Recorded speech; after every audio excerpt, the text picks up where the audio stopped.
RaYuwa bayan hijira, RaYuwa bayan hijira. Samun ginshikin al'umma ingantacciya yana samuwa ne bayan da zaman lafiya yawansu hankalin al'umma ya tattara ya koma waje ɗaya.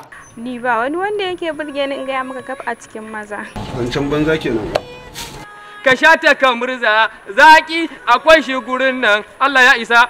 Bincike da kuma bibiyar ƙididdiga shine kadai yake ba da lissafin cewar al'umma za ta iya hijira ne kuma ta samu gurin da za ta zauna domin samun sabon zaman lafiya da rayuwa ingantacciya.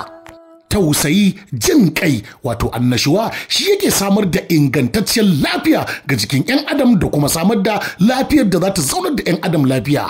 Rayuwa bayan hijira.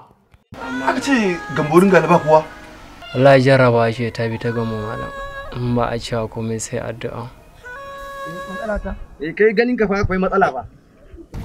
Zagayo ka shigo mota da haka mun kana cikin damuwa. Lafiya?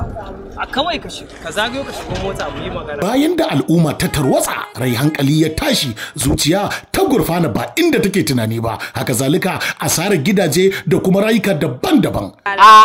Gamborin me? Kai Kamal ka san saboda 'yan gudun hijira ne an koro su sun zo nan gabaki ɗaya ba su da abin yi. Dama ina so in tafi police station in je in yi report. An same shi to alhamdulillah. Inna lillahi wa inna ilaihi raji'un. Yaushe haka abin ya faru ban sani ba. Amma duk da haka bayan kasancewar lafiya ta dawo kuma an samu kwanciyar hankali sai sabuwar rayuwa ta fara domin samun ingantacciyar rayuwa.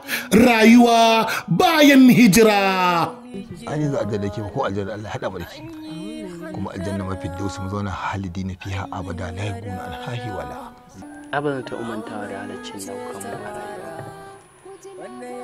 Haka ne. To amma ni abu ɗaya nake tsoro. Kakka je ka tafi ka manta da ni. Ka ƙi ka fita ka je ka nema ga faskare, ga ibar ruwa, ga wanki da guga, ga ɗinkin takalmi, ga gadi. Kamfanin M Okota Musical Studio and Film Production suka ɗauki nauyin kawo muku wannan shirin mai suna Rayuwa bayan hijira. Mashirin shirin M Okota, labari da kuma tsarawa M Okota, ba da umarni M Okota, darakta mai dogon lokaci. Sai ku subscribe ku danna mana karawa a YouTube channel ɗinmu mai suna M Okota TV. A nan ne kadai wannan shirin zai fara zuwar muku ranar 7 ga watan Januwari shekarar 2023. Rayuwa bayan hijira. Tabbas makallaci zai so ganin wannan shirin domin idan ka kadai zai bambance maka tsakanin zare da kuma abawa.